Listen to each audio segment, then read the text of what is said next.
eu tenho certeza que Deus quer falar com você. E às vezes eu tenho a impressão que nós estamos como garotos. Quando eu era criança, a gente gostava de fazer estripulias e nós tocávamos a campainha da vizinhança e nós saímos correndo. Quem tinha aquelas campainhas que o barulho não parava, a gente colocava até um durex lá para ficar tocando.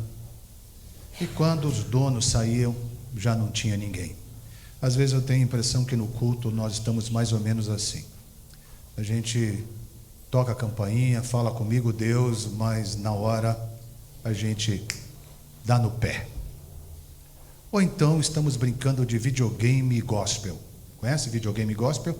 A gente entra na igreja, mata todos os capetinhas, mata todos os demônios, conhece todos os nomes, matei, ganhei, decretei, determinei. E quando a gente sai, a gente desliga o videogame e a gente tem uma vida completamente oposta a tudo isso.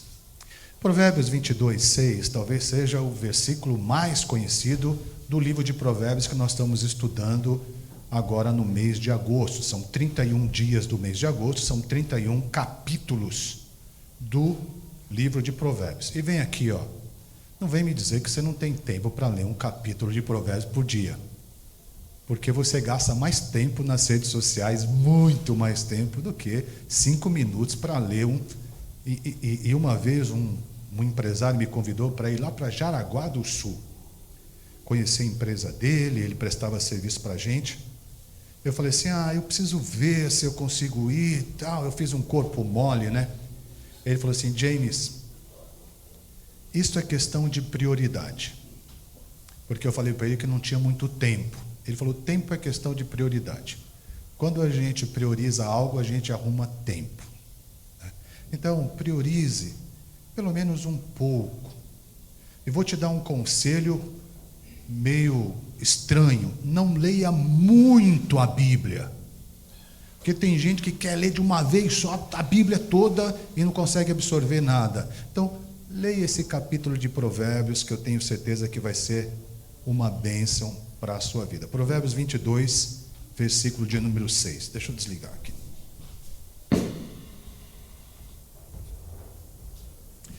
Ensina a criança no caminho em que deve andar, e ainda quando for velho, não se desviará dele.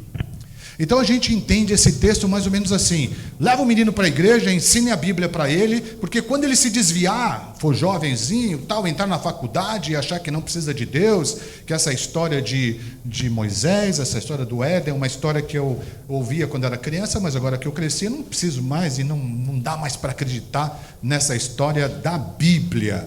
Então ele se desvia, mas quando ele chegar lá na frente, ele vai se lembrar das palavras e vai voltar para os caminhos do Senhor. A gente pensa que esse versículo é exatamente isso, uma promessa. E não é. Não tem nada a ver. Nós crentes, nós usamos muitos versículos da Bíblia que é completamente fora de contexto. Quer ver um? Creia no Senhor Jesus e será salvo tu e tua casa. É só você crer que a sua casa vai ser salva. Não, não é.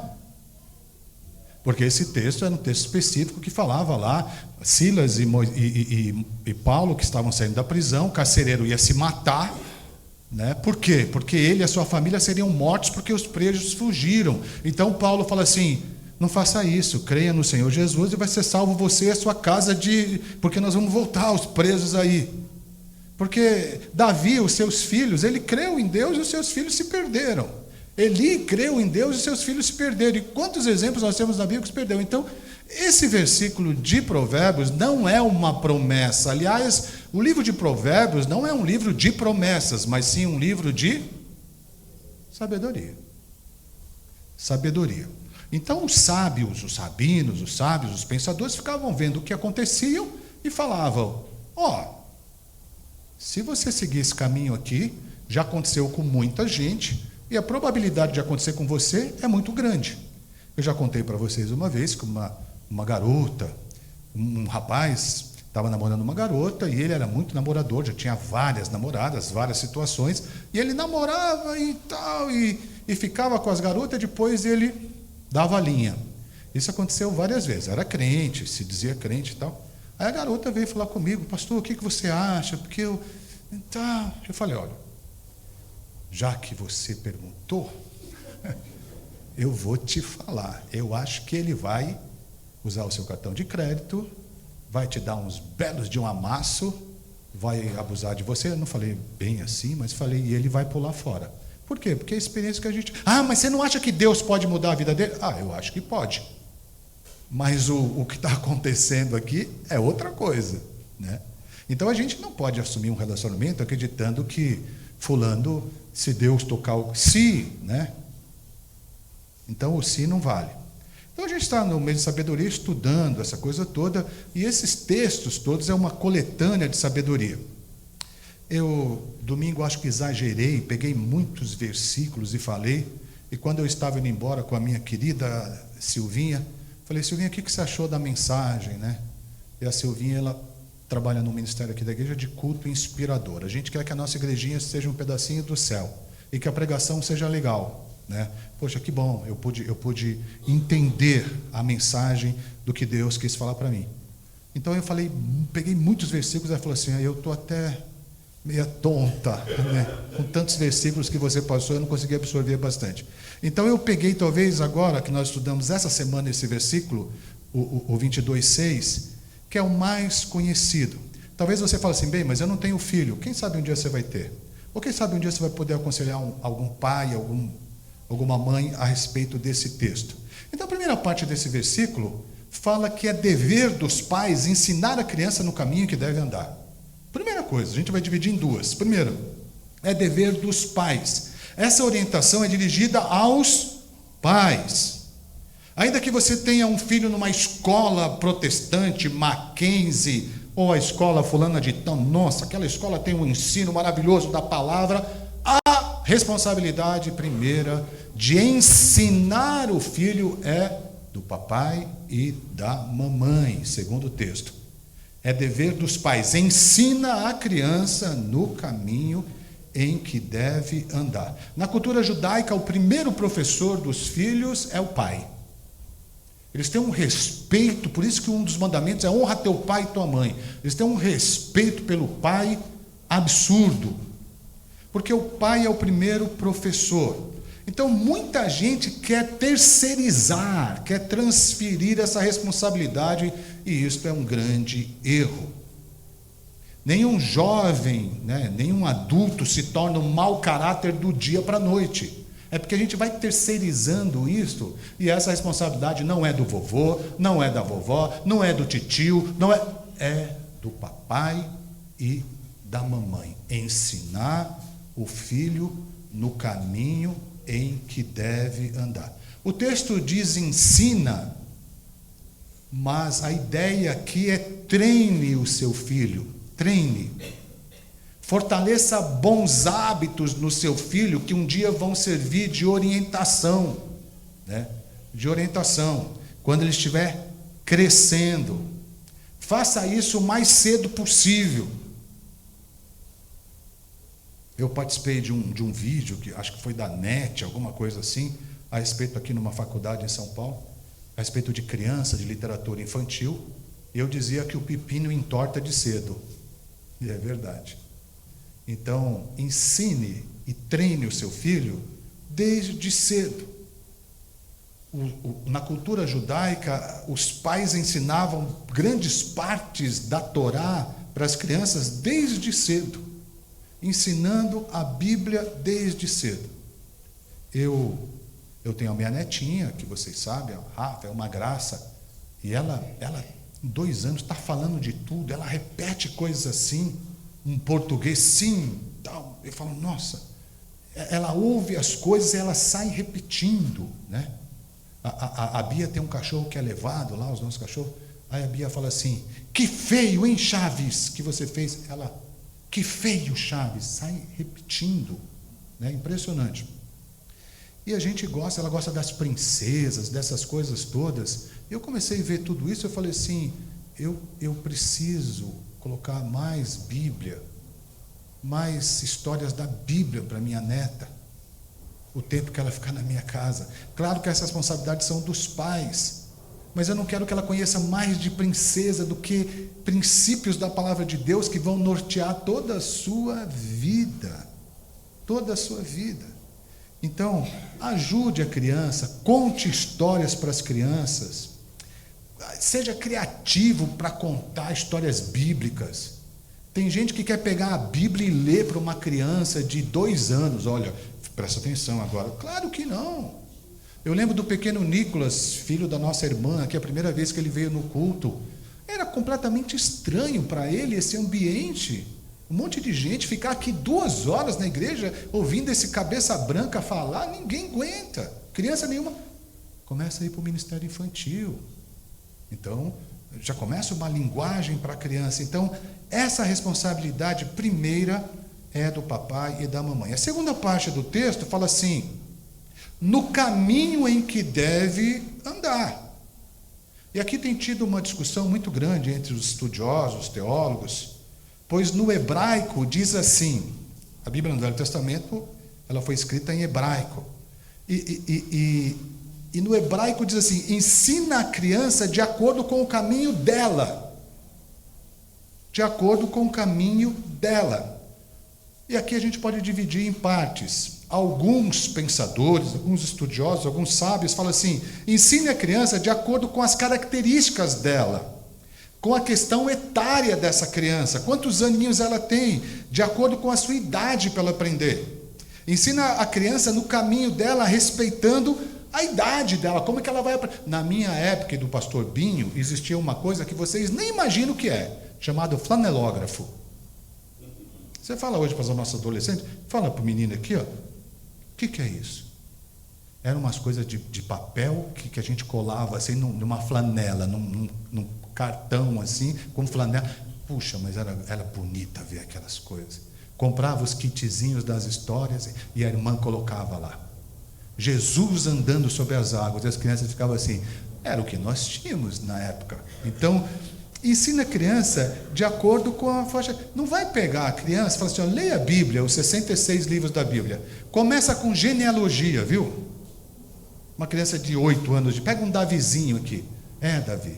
Depois de genealogia, você vai lá para a questão da circuncisão e da incircuncisão.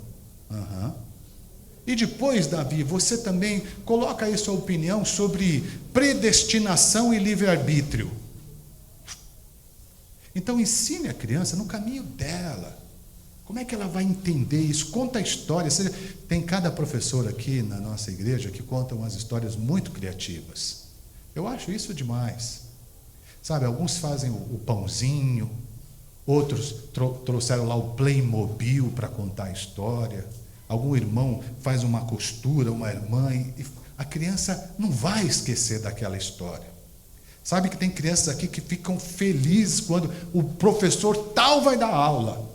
A criança fala: que gostoso, essa aula, ó, é boa, né? Essa aula é boa. Então, assim, ensine a criança de acordo com o caminho dela, né? Ensine de forma que ela consiga aprender. Segunda coisa que os pensadores pensavam no caminho dela é: ensine a criança respeitando os seus dons e talentos, né, dessa criança. Os pais devem prestar muita atenção de que maneira a criança vai se inclinando, para que a criança vai se inclinando, o que ela gosta, né? Se ela gosta de artes, gosta de música. Então, eu que gosto muito de música, eu acho que todo pai deveria comprar um violãozinho. Você vê que a gente vê essas crianças aqui com a guitarra. Se você colocar essa criança numa escola e começar a incentivar a questão musical, ela se torna um músico. Mesmo que ela não seja o bam, né? Mas a música vai fazer parte da sua vida, porque a gente acha assim. Tinha uma irmã que falava assim: eu não tenho dom. Eu ficava pensando: mas dom é o quê, hein? O dom. Tá. Mas é tão fácil a gente falar: eu não tenho dom. Porque música, claro que tem uma certa inclinação, mas música é igual fazer exercício físico. Eu, quando comecei a aprender a tocar violão, a minha mãe e meu pai não suportavam mais. Elas falavam assim: não consigo mais ouvir o quem quer pão. Quem quer pão, quem quer pão, quem quer pão, quem quer pão. E eu pegava o violão, quem quer pão, só num ré maior, quem quer pão. Atua, quem quer pão, quem quer pão, quem quer pão. Então, coloque instrumentos musicais, comece a incentivar, a criança vai aprendendo, até que chegou um irmão e falou: aqui tem um sol maior, aqui tem... Aí vai treinando. Nossa, mas o Rafa e o Sandro, que dom que Deus deu para ele. Deu assim, a vontade de estudar, a vontade de se dedicar, a vontade de... Você pega esses meninos aí, às vezes eles começam a ensaiar 8 horas da manhã, vai acabar meia-noite, 1 hora da manhã. Nossa, que dom maravilhoso. É um dom maravilhoso para aguentar esse tranco todo, e gosta de fazer isso, mas tem a dedicação. Então, no caminho que a criança deve andar, papai, preste bem atenção. De repente ele gosta de agricultura. Vai pegar lá da Vazarte dos nossos irmãos um vaso bonito, que nem esse aqui que eles doaram para a igreja. A criança vai colocar ali, vai ver essa coisa toda, vai estudar e vai se dar bem nessa coisa da agricultura, ou pode ser na matemática, né? Pode ser em idiomas. Nosso querido Henrique aqui gosta de francês, né? Foi para a França, né? Merci, não sei o quê. Então, vai percebendo, papai, o caminho que ela deve andar. Não compre um violão e deixe em cima do armário, aí ele vai estragar. É para estragar mesmo. Compre uma bateria. Se não tem uma bateria, pega a panela da mãe, deixa ele bater na panela, vai treinando, vai... né? É desse jeito. Os grandes jogadores de tênis começam catando bolinha. Aí o professor ensina, ó, tem que dar o saque de lado, de ombro, tem que deixar fazer o movimento lá atrás, o menino vai aprender... se torna um grande. Então ensine a criança para onde ela vai se inclinando, para onde ela tem mais vocação. O Freud dizia que todo pai tem um sonho de ter um filho doutor. Ver na porta assim do consultório, doutor Missê, ou não sei o quê. Às vezes é o nosso sonho, não é o sonho dos nossos filhos. Então perceba e deixe a criança. Incentive. Eu brigava muito com o Pedro, com o Samuel, porque eles jogavam videogame. Ficavam jogando videogame, vamos jogar videogame, aí ficava a disputa lá dos campeonatos. Eu não gostava muito porque eu sempre perdia também, eu era péssimo, eles muito bons. Tem gente hoje que videogame se tornou uma profissão. Outro dia o Pedro falou comigo: pai, se você tivesse deixado de jogar videogame, tem menino aí faturando 2, 3, 5 milhões por mês, jogando videogame, sendo patrocinado, tem Copa do Mundo de FIFA só. Pois é. Então, perceba no caminho que o menino deve andar, independente de quanto vai ganhar. Talvez a pior coisa que um pai pode dizer: essa profissão não dá dinheiro. Que pobre dizer isso para os nossos filhos. Nós não estamos procurando profissão que dá dinheiro. Nós estamos querendo que a criança, que o jovem, o adolescente siga o caminho que ele está se inclinando. Meu pai, antes de se converter, Rafael, ele era bem desandado. Eu não gostava de Natal, porque a gente não ganhava presente, mas teve um Natal que meu pai chegou com um violãozinho, um Giannini, aqueles menorzinhos, e deu para a gente de presente e uma bola. Eu acho que a nossa família, quando viu aquilo, falou assim: muito louco, né? Vai trazer um violão. Você sabe que o samba em São Paulo nasceu lá na nossa região, né? Pirapora, Santana do Parnaíba.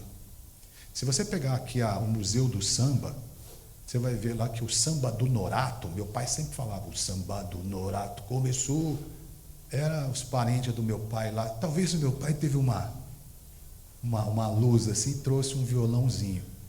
Depois, quando eu tinha 6 anos de idade, ele se converteu e a gente começou a tocar o violãozinho. Eu escrevi um texto, eu vou pedir licença para vocês, porque esse violãozinho se perdeu e depois nós achamos. Eu escrevi um texto sobre essa coisa do caminho que deve andar. Eu quero ler para vocês, bem rapidinho. Aprendi que saudade é um jeito de se fechar os olhos e andar dentro da gente. E se eu fechar os olhos, volto a ser criança na mesma hora. Esse violãozinho ainda mora em mim. acho que era Natal de 1974, não tínhamos tradição de Natal, e não gostava do Papai Noel, que insistia em não passar na casa 26 da rua Passagem 3, periferia de São Paulo, no Rio Pequeno. Naquela noite, meu velho pai chegou alegre demais. Trouxe-nos debaixo dos braços uma bola e um violãozinho. Desde então, indo e vindo, o menino e seu violãozinho cheio de sonhos e músicas que nos traz a bênção de aproximar as pessoas, de consolar, de alegrar almas e corações. No ano seguinte, meu pai se converteu ao protestantismo. E mesmo sem saber fazer um único acorde, meu pai pegava o cancioneiro cristão e formávamos uma dupla incrível, ele na voz e eu no violão. Ficávamos ali deitados na cama, tocando sem ver o tempo passar. Às vezes, ele parava a canção e me dizia: "Você está ouvindo, meu filho? Preste bem atenção, podemos ouvir os anjos." No violãozinho, aprendi os primeiros acordes, dei um sorriso largo com a primeira música e derramei sobre sua madeira e cordas minhas lágrimas. Fiz minha primeira canção e gravei muitas músicas em meu estúdio particular, que era o banheiro da minha casa. O banheiro tem um reverber maravilhoso. Muitos anos se passaram, o violãozinho sumiu e depois apareceu e ficou parado e todo detonado no quartinho da bagunça. Sexta-feira pela manhã, dia 10/3/17, no dia do meu aniversário, ganhei um presente dos meus filhos Pepe e Bia, que me embargou a voz e me fez o coração acelerar no encontro maravilhoso. O violãozinho todo restaurado. Ele estava ali, sorrindo em silêncio, pedindo para ser tocado. A vida é a arte de encontros. Acordes de um menino, histórias para não esquecer, memórias que se movem, músicas e mundos. Um menino e seu violão, tempo de ir e tempo de voltar. Pela memória de meu pai, que voltou ao seu verdadeiro lar e, de fato, está ouvindo os anjos. Então, essa coisa de deixar a criança inclinada para aquilo que ela gosta, né? Na minha época, tocar violão não era coisa séria, né? Ainda hoje, alguns irmãos, quando se encontram aí com os nossos músicos, como Sandro e Rafa, que vivem da música: "O que você faz, irmão?" "Eu sou músico." "Não, eu sei, mas você faz o quê?" "Não, eu sou músico." Mas você faz o quê para ganhar cascaio, para pagar as contas?" "Eu sou músico, poxa." Né? Então eu tenho o maior orgulho de ter um Rafael, que é um engenheiro formado. "E Rafa, você tocava, às vezes até de madrugada, e ia para a faculdade de manhã, fazia faculdade de manhã. Eu não sei como é que você aguentava, ou se você tinha alguma inteligência emocional de dormir em algumas aulas, né?" E se formou engenheiro civil, mas a música é parte da vida do Rafinha. Então, a primeira coisa, o caminho que deve andar, a questão etária, caminho que deve andar, alguns sábios pensam que é a sua vocação. E o terceiro, que eu acho que é a mais conhecida, ensinar a criança no caminho certo, no caminho da sabedoria, no caminho de Deus. E aqui tem essa questão moral, ensinar a criança o que é certo e o que é errado, né? O que pode e o que não pode. Então, a primeira tradução da Bíblia, ela segue mais esse terceiro ponto aqui: ensine a criança no caminho desde cedo que deve andar.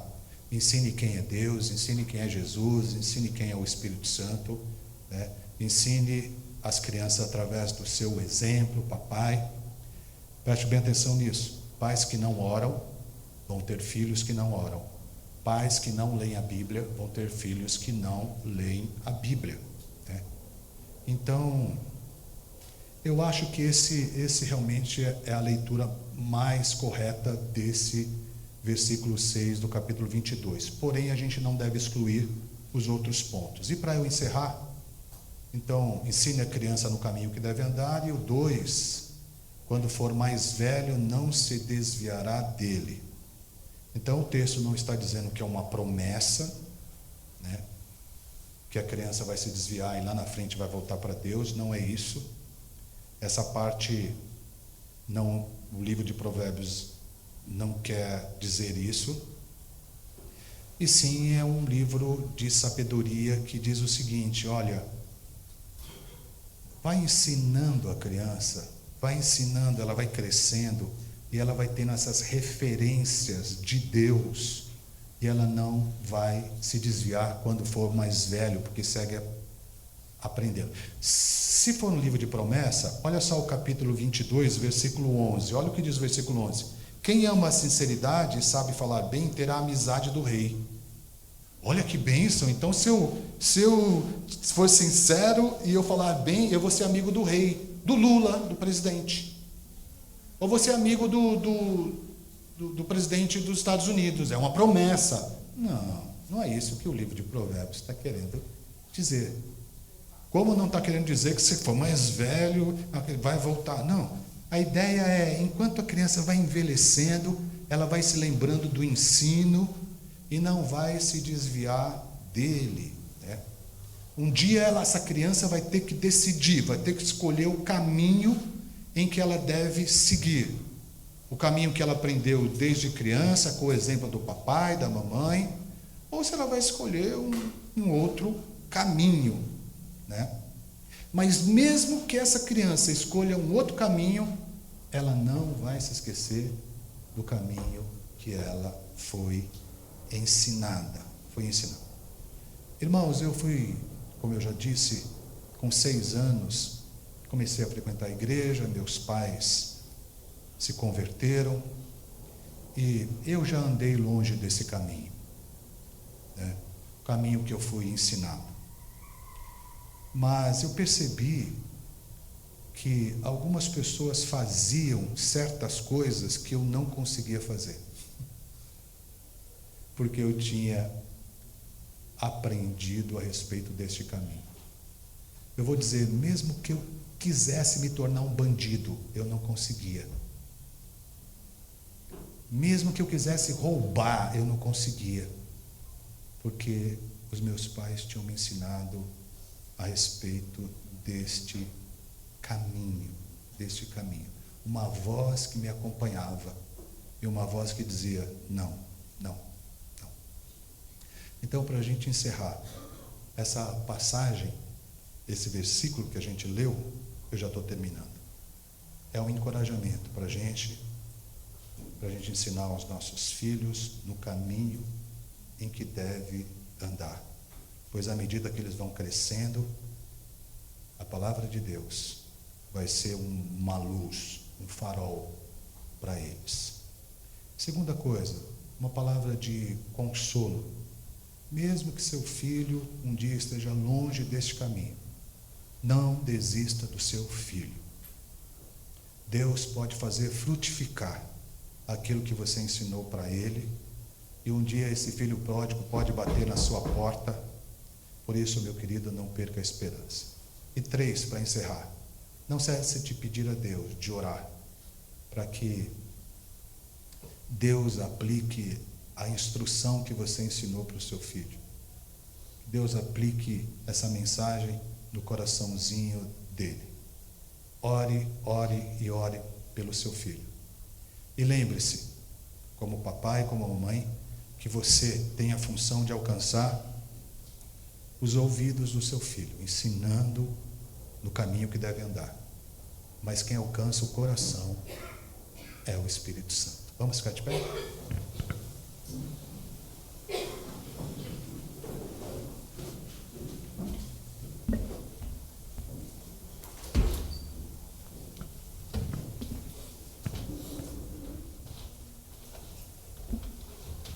Vamos cantar uma canção.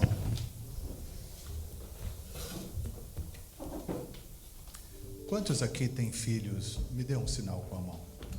Nossa, muita gente, hein? Poxa. Que bênção que Deus deu para cada um de vocês, hein? Que responsabilidade. A Larissa, a Lala, que está aqui, abraçando a mamãe. O Avedias frequentava a igreja, não era nossa, era uma outra igreja, mas elas não acompanhavam mais.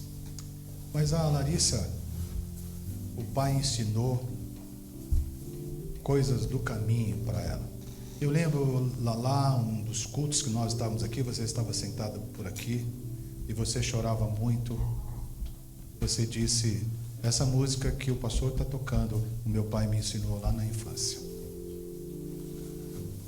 ainda quando for mais velho, não vai se esquecer dessa voz que vai falando aos nossos corações. Sabe, papai, você que está aqui, você não precisa de muita grana para dar as coisas para o seu filho. Não é o ter. Sabe qual é a criança que as minhas sobrinhas, a Lelê, a Lulu, a Rafa, as crianças todas aqui, sabe qual é a brincadeira que ela mais gosta? Brincar com você. Quando o pai não está presente, a mãe não está presente, eles não gostam muito. Hoje a minha neta estava chorando, eu peguei uns lápis lá, peguei uns carrinhos, falei, olha, vamos fazer uma pista e tal. Ela parou de chorar, começou a imaginar as coisas, porque está brincando. Eu escrevi um livro chamado O Terceiro Ouvido para as crianças. A criança gostaria de ter um ouvido lá no coração do papai e da mamãe entender. Às vezes o seu filho chega para você e fala, você vai sair de novo? Ele não está querendo dizer você vai sair de novo. Ele está dizendo, a gente pode ficar juntos um pouco? Então que Deus toque o seu coração para essa responsabilidade tão grande que a gente tem de cuidar dos nossos filhos.